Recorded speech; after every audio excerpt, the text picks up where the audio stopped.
ಒಬ್ಬ backward class ಅವನು ಮುಖ್ಯಮಂತ್ರಿ ದೇವರಾಜ ಸಾಹೇಬ್ ಮೇಲೆ 2ನೇ ಬಾರಿ ಯಾರನ್ನ ಮುಖ್ಯಮಂತ್ರಿ ಆಗಿದ್ರೆ ಅದು ಮನ ಸಿದ್ದರಾಮಯ್ಯ ಅವರು ಹಾಕಿದರೆ ಅದು ಸಹಿಸಕ್ ಆಗ್ತಾ ಇಲ್ಲ.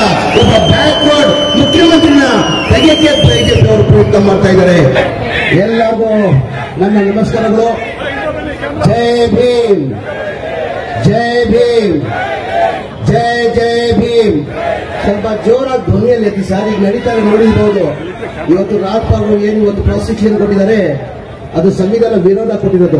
ಇವತ್ತು ಬಾಬಾ ಸಾಹೇಬ್ ಅಂಬೇಡ್ಕರ್ ಬಿಜೆಪಿ ಸರ್ಕಾರ 2014 ಬಂದಾದ್ಮೇಲೆ ಒಬ್ಬ ಕೇಂದ್ರದ ಮಂತ್ರಿ ಅನಂತ್ ಕುಮಾರ್ ಹೆಗಡೆ ಅವರು ನಮ್ಮ ರಾಜ್ಯದವರೇ ಅವ್ರೇನಂದ್ರು, ನಮ್ಮ ಬಿಜೆಪಿ ಸರ್ಕಾರ ಕೇಂದ್ರದಲ್ಲಿ ಬಂದಿರದೆ ಸಂವಿಧಾನ ಬದಲಾವಣೆ ಮಾಡೋದಂತ ಹೇಳಿದ್ರು. ತಮಗೆಲ್ಲ ಗೊತ್ತಿರೋದು. ಹಾಗಾಗಿ ಇವತ್ತು ಬಾಬಾ ಸಾಹೇಬ್ ಅಂಬೇಡ್ಕರ್ ಸಂವಿಧಾನ ಕೊಟ್ಟಿಲ್ಲ ಅಂದ್ರೆ ನೀವು ಅಲ್ಲಿ ನಿಲ್ಲಕ್ಕಾಗ್ತಲ್ಲ, ನಾವು ಇಲ್ಲಿ ನಿಲ್ಲಕ್ಕಾಗ್ತಲ್ಲ. ಬಾಬಾ ಸಾಹೇಬ್ ಅಂಬೇಡ್ಕರ್ ಸಂವಿಧಾನ ಕೊಟ್ಟಿದ್ದ ಕಾರಣಕ್ಕೆ ನಾವೆಲ್ಲ ಇವತ್ತು ನಮ್ಮ ಹಕ್ಕಿಗೆ ನಾವು ಫೈಟ್ ಮಾಡ್ತಾ ಇರೋದು. ಹಾಗಾಗಿ ಜೋರಾಗಿ ಧ್ವನಿಯಲ್ಲಿ ಹೇಳಿ ಜೈ ಭೀಮ್, ಜೈ ಭೀಮ್, ಜೈ ಭೀಮ್, ಜೈ ಜೈ ಭೀಮ್. ನಮ್ಮ ಪಕ್ಷದ ಎಲ್ಲ ಮುಖಂಡ್ರೆ ಇಲ್ಲಿಂದ ಎಲ್ಲ ಆದ್ಮೇಲೆ ಇವತ್ತು ತಮಗೆಲ್ಲ ಗೊತ್ತಿದ್ದಂಗೆ ಈ ಪ್ರತಿಭಟನೆ ಇಡೀ ರಾಜ್ಯದಲ್ಲಿ ಕಾಂಗ್ರೆಸ್ ಪಕ್ಷ ವತಿಯಿಂದ ಪ್ರತಿಭಟನೆಯನ್ನ ನಾವು ಹಮ್ಮಿಕೊಂಡಿದ್ದೀವಿ. ಏನು ಪ್ರಾಸಿಕ್ಯೂಷನ್ ಇವತ್ತು ಮನೆಯ ರಾಜ್ಪಾಲರು ಇವತ್ತು ಪ್ರಾಸಿಕ್ಯೂಷನ್ ಅನ್ನ ಒಬ್ಬ ಪ್ರೈವೇಟ್ ಕಂಪ್ಲೇಂಟ್ ದೂರ ಮೇಲೆ ಪ್ರಾಸಿಕ್ಯೂಷನ್ ಹಾಕಿ ಕೊಟ್ಟಿದ್ದಾರೆ. ಅದು ಹಿನ್ನೆಲೆಯಲ್ಲಿ ನಾವು ಇಡೀ ರಾಜ್ಯದಲ್ಲಿ ಪ್ರತಿಭಟನೆಯನ್ನ ಹಮ್ಮಿಕೊಂಡಿರೋದು. ತಮಗೆಲ್ಲ ಗೊತ್ತಿದ್ದಂಗೆ ಇದು ಮನೆ ಮುಖ್ಯಮಂತ್ರಿಗಳ ಪಾತ್ರ ಏನೇನೂ ಇಲ್ಲ. ಇದು ಬೇಕಂತ ಷಡ್ಯಂತ್ರ ಮಾಡಿ ಈಗ ರಾಜ್ಪಾಲರು ಕಚೇರಿನ ಬಿಜೆಪಿ ಕಚೇರಿ ಮಾಡ್ಕೊಂಡು ಬೇಕಂತಾನೆ ಇದು ಪ್ರಾಸಿಕ್ಯೂಷನ್ ಸ್ಯಾಂಕ್ಷನ್ ಮಾಡಿರೋದು ತಮಗೆಲ್ಲ ಗೊತ್ತಿರೋದೇ ವಿಚಾರ. ಇದರಲ್ಲಿ ಮುಖ್ಯಮಂತ್ರಿ ಪಾತ್ರ ಏನಿದೆ ಅಂತ ತಮಗೆಲ್ಲ ಕೇಳಕ್ ನಾನು ಬಯಸ್ತಾ ಇದ್ದೀನಿ. ಮನೆಯ ಬಿಜೆಪಿ ಮುಖಂಡರಿರ್ಲಿ, ಜೆಡಿಎಸ್ ಮುಖಂಡರಿಗಿರ್ಲಿ, ಮನೆಯ ಮುಖ್ಯಮಂತ್ರಿ ಪಾತ್ರ ಏನಿದೆ. ಈ ಜಗ ಏನ್ ಮೂಡ ಜಗ ಏನಿವತ್ತು ಮುಖ್ಯಮಂತ್ರಿ ಮೇಲೆ ಆರೋಪ ಮಾಡಿದ್ದಾರೆ, ಆ ಜಗನ 1937 1935 ದೇವರಾಜ ಅವ್ರ ತಂದೆ ಅವರು ಆಕ್ಷನ್ ಅಲ್ಲಿ ಸ್ವಾತಂತ್ರ್ಯ ಬರೋದ್ ಮುಂಚೆ ಬ್ರಿಟಿಷ್ ಕಾಲದಲ್ಲಿ ಸ್ವಾತಂತ್ರ್ಯ ಬರೋದ್ ಮುಂಚೆನೆ ₹1 DC ಆಕ್ಷನ್ ನಲ್ಲಿ ₹1 ಕೊಂಡ್ಕೊಳ್ತಾರೆ. ಅದಾದ್ಮೇಲೆ ಅವ್ರಿಗೆ 3 ಜನ ಮಕ್ಕಳಿರ್ತಾರೆ. 3 ಜನ ಮಕ್ಕಳಲ್ಲಿ ಒಬ್ಬ ದೇವರಾಜ್ ಅಂತ ಮಗನಿಗೆ ಈ ಭಾಗ ಹೋಗ್ತದೆ, ಈ ಪಾಲು ಅವನಿಗೆ ಹೋಗ್ತದೆ. 3 ಎಕರೆ 16 ಗುಂಟೆ ಏನ್ ಮೂಡ ಜಾಗ ಇದೆ ಅವ್ರು ಹೋಗ್ತದೆ. ಅವ್ರೇನ್ ಮಾಡ್ತಾರೆ, ಮಲ್ಲಿಕಾರ್ಜುನ ಅಂತ ಮನೆ ಸಿದ್ದರಾಮಯ್ಯ ಅವರು ಬಾಮೈದ ಮಲ್ಲಿಕಾರ್ಜುನಗೆ 2004 ಮಲ್ಲಿಕಾರ್ಜುನ ಕೊಡ್ತಾರೆ.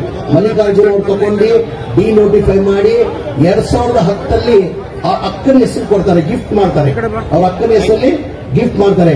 ಅದಾದ್ಮೇಲೆ ಮೂಡಾದವರು ಏನ್ ಮಾಡ್ತಾರೆ, ಇರದೇ ಜಾಗ ಅಲ್ಲಿ 3 ಎಕರೆ 16 ಗುಂಟೆದಲ್ಲಿ ಮೂಡಾದವರು ಲೇಔಟ್ ಗಮನಕ್ಕೆ ತಂದಾರೆ, ನೋಟಿಸ್ ಕೊಡ್ತಾರೆ, ಸೈಡ್ ಮಾಡಿ ಸೈಡ್ಗಳು ಹಂಚಿ ಹಂಚ್ಬಿಡ್ತಾರೆ. ಗೊತ್ತಾದ್ಮೇಲೆ ಪತ್ರ ಬರೀತಾರೆ, ಈ ತರ ನಮ್ಮ ಜಾಗದಲ್ಲಿ ನೀವು ಸೈಡ್ ಮಾಡಿ ಹಂಚ್ಬಿಟ್ಟಿದ್ದೀರಾ, ನಮ್ ನ್ಯಾಯನ ಕೊಡಿ, ಪರಿಹಾರ ಕೊಡಿ ಅಂತ ಕೇಳ್ಕೊಂತಾರೆ. ಮನೆ ಸಿದ್ದರಾಮಯ್ಯ ಕಾಲದಲ್ಲಿ ಪರಿಹಾರ ಕೊಡಲ್ಲ. 2020 ಮನೆ ಬಸವರಾಜ ಬೊಮ್ಮಾಯಿ ಅವರು ಮುಖ್ಯಮಂತ್ರಿ ಆಗಿರ್ತಾರೆ. ಅವ್ರ ಕಾಲದಲ್ಲಿ ಬಿಜೆಪಿ ಸರ್ಕಾರದಲ್ಲಿ ಸಿದ್ದರಾಮಯ್ಯ ಅವರು ಮುಖ್ಯಮಂತ್ರಿ ಇರುವ ಅವ್ರ ಸರ್ಕಾರದಲ್ಲಿ ಆಯ್ತಾ, ಸಿದ್ದರಾಮಯ್ಯ ಮುಖ್ಯಮಂತ್ರಿ ಇರುವಾಗ ಆಯ್ತಾ, ಅವ್ರ ಜಾಗ ಸೈಡ್ ಆಲ್ಟರೇಟ್ ಕೊಡಬೇಕಾಗಿತ್ತು, ಸೈಡ್ ಕೊಟ್ಟಿದ್ದಾರೆ. ಸುಪ್ರೀಂ ಕೋರ್ಟ್ ಆದೇಶ ಇದೆ, ಯಾವ್ಯಾವ ಮೂಡದಲ್ಲಿ ಸೈಡ್ ಅಕ್ವೈರ್ ಮಾಡ್ತೀವಿ, ಯಾರಿಗಾನ ಇದ್ದಿದ್ರೆ 50-50 ಶೇರಿಂಗ್ ಅಂತ ಕೊಡ್ತಾರೆ. ಇದು 50-50 ಶೇರಿಂಗು 50-50 ಲೆಕ್ಕನೂ ಬರಲ್ಲ, ಅದಕ್ಕಿಂತ ಕಡಿಮೆ ತಗೊಂಡಿದ್ದಾರೆ. ಬೇಕಂತ ಇವರು ಸಿದ್ದರಾಮಯ್ಯ ಅವರು ಪಾಪ್ಯುಲಾರಿಟಿ ಸಹಿಸ್ತಾರೆ, ಏನಾರ ಮಾಡಿ ಸರ್ಕಾರ ತೆಗಿಬೇಕಂತ ಪ್ರಯತ್ನ ಮಾಡ್ತಾರೆ. ಮನೆ ಕೃಷ್ಣಬೈರೇಗೌಡರು ಹೇಳ್ದಂಗೆ ಇಡೀ ದೇಶದಲ್ಲಿ 450 ಮೇಲೆ MLAಗಳನ್ನ ದುಡ್ಡು ಕಟ್ ಖರೀದಿ ಮಾಡಿದ್ದಾರೆ. ಒಬ್ಬೊಬ್ಬ MLAಗೆ ಎಷ್ಟು ದುಡ್ಡು ಕಟ್ ಖರೀದಿ ಮಾಡಿದ್ರು ಅಂತ ಮನೆ ಕೃಷ್ಣಬೈರೇಗೌಡರು ಹೇಳಿಲ್ಲ.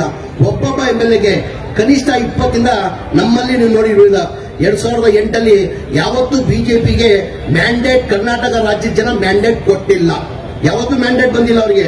2010 ಅದು 2008 110 ಸೀಟ್ ಬರೋ ಕಾಡಿಲ್ಲ ಕಾರಣಕ್ಕೆ ರಾಜ್ಯದಲ್ಲಿ ಒಂದು ಮೆಸೇಜ್ ಹೋಯ್ತು, ಇಲ್ಲಪ್ಪ ಜನತಾದಳ ಅವರು ಇವ್ರಿಗೆ ಅನ್ಯಾಯ ಮಾಡಿದ್ದಾರೆ, ಇವ್ರು ನ್ಯಾಯ ಕೊಡ್ಬೇಕಂತ ಹೇಳ್ಬಿಟ್ಟು, ಇವ್ರಿಗೆ ಅನ್ಯಾಯ ಆಗಿದೆ ಅಂತ ಹೇಳ್ಬಿಟ್ಟು ಇಡೀ ರಾಜ್ಯದಲ್ಲಿ ಒಂಥರ ಸಿಂಪತಿ ಹೋಯ್ತು. ಮುಖಾಂತರ ಅವ್ರ ಸರ್ಕಾರನ ರಕ್ಷಣೆ ಮಾಡಿದ್ರು. ಇವತ್ತು ಏನ್ ನಮ್ಮ ಮೇಲೆ ಇದು ನ್ಯಾಯಬದ್ಧ ಆಗಿರೋದು ನೋಡೋದು ಏನ್ ಮನೆ ಮುಖ್ಯಮಂತ್ರಿಗಳು ಇವ್ರ ಮೇಲೆ ಆರೋಪ ಮಾಡ್ತಾ ಇದ್ರ, ಅದು ನ್ಯಾಯಬದ್ಧ ಆಗಿರೋದು ಯಾವುದು ಇದರಲ್ಲಿ ಮುಖ್ಯಮಂತ್ರಿ ಪಾತ್ರ ಇಲ್ಲ. 2008 ಏನ್ ರಾಜ್ಯದ ಜನ 110 ಸೀಟ್ ಇವ್ರನ್ನ ಇಲ್ಲ ನಾವು ಜನತಾದಳ ಸರ್ಕಾರ ನೋಡಾಗಿದೆ, ಬಹಳ ಸತಿ ಕಾಂಗ್ರೆಸ್ ಸರ್ಕಾರ ನೋಡಾಗಿದೆ, ಎಲ್ಲರಿಗಿಂತ ಹೆಚ್ಚಾಗಿ ಒಳ್ಳೆ ಸರ್ಕಾರ ಕೊಡಬಹುದಂತ ಜನ ನಿರೀಕ್ಷೆ ಇಟ್ಕೊಂಡು 110 ಸೀಟ್ ಗೆದ್ರು ಆಪರೇಷನ್ ಕಮಲ ಮಾಡ್ಕೊಂಡು ಸರ್ಕಾರನೂ ರಚನೆ ಮಾಡಿದ್ರು. ಇವತ್ತು ನಮ್ಮ ಮೇಲೆ ಏನ್ ಆರೋಪ ಮಾಡ್ತಾರೆ ಮಾತ್ರ ವಿಜೇಂದ್ರ ಅವರಿಗೆ ನೇರವಾಗಿ ಕೇಳಕ್ ಬಯಸ್ತಾ ಇದ್ದೀನಿ. ಇವತ್ತು ಏನ್ ಪಾತ್ರ ಇಲ್ಲ ಅದಲ್ಲಿ ನಮ್ಮ ಮೇಲೆ ತಾವು ಆರೋಪ ಹೊಡ್ತಾ ಇದ್ದಿಲ್ಲ. ವಿಜೇಂದ್ರ ಅವರೇ, ಇಡೀ ದೇಶದಲ್ಲಿ ಯಾರಾನ ಮುಖ್ಯಮಂತ್ರಿ ಸ್ಥಾನದಲ್ಲಿ ಇಟ್ಕೊಂಡು ಜೈಲು ಯಾರನ್ನ ಹೋಗ್ತಾ ಇದ್ದಾರೆ ಅಂದ್ರೆ ನಿಮ್ಮ ಅಪ್ಪಾಜಿ ಯಡಿಯೂರಪ್ಪ ಅವರೊಬ್ಬರೇ ಅಲ್ಲ.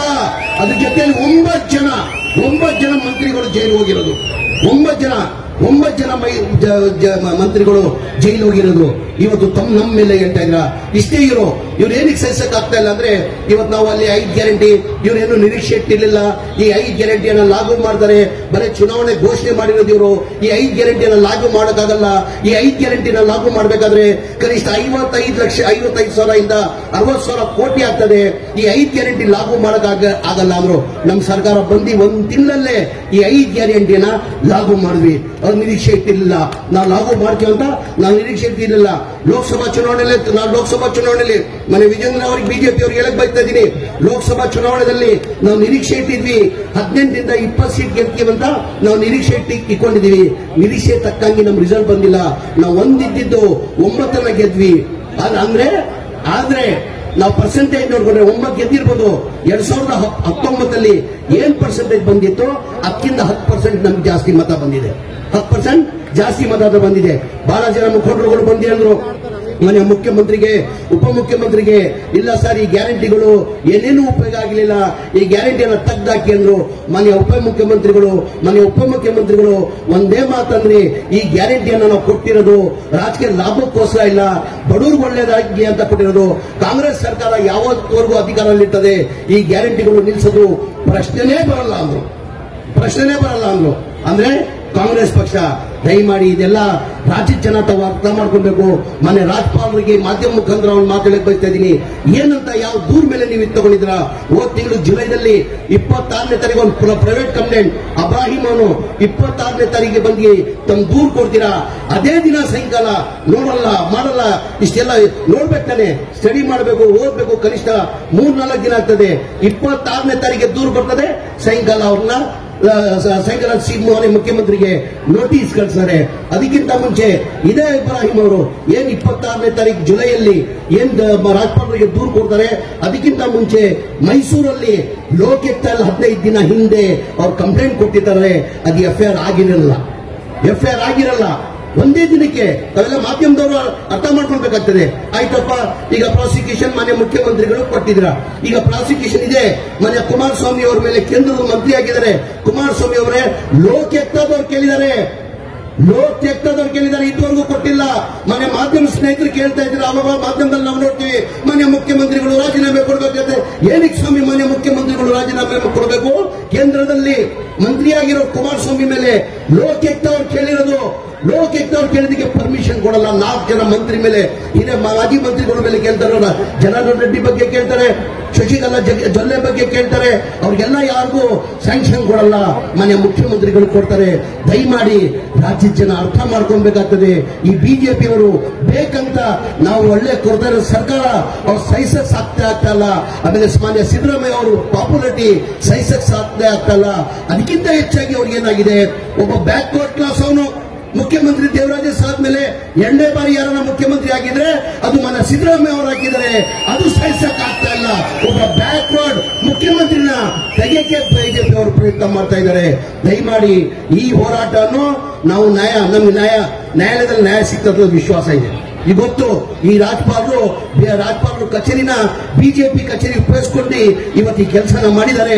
ನಮಗೆ ನ್ಯಾಯಾಲಯ ಬಗ್ಗೆ ವಿಶ್ವಾಸ ಇದೆ.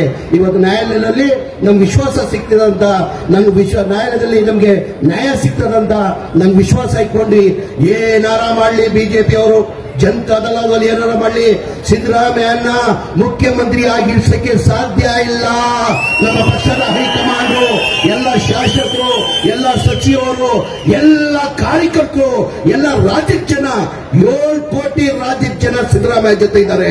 ಮಾನ್ಯ ರಾಜ್ಯಪಾಲರಿಗೆ ಒಂದು ಮಾತು ಹೇಳಕ್ ಬಯಸ್ತಾ ಇದೀನಿ. ಇವತ್ತೇನ್ ಯಾರೋ ಮಾತು ಕೇಳಿಬಿಟ್ಟು ಈ ತರ ತೀರ್ಮಾನ ತಗೊಂಡಿದ್ದೀರ ತಾವು.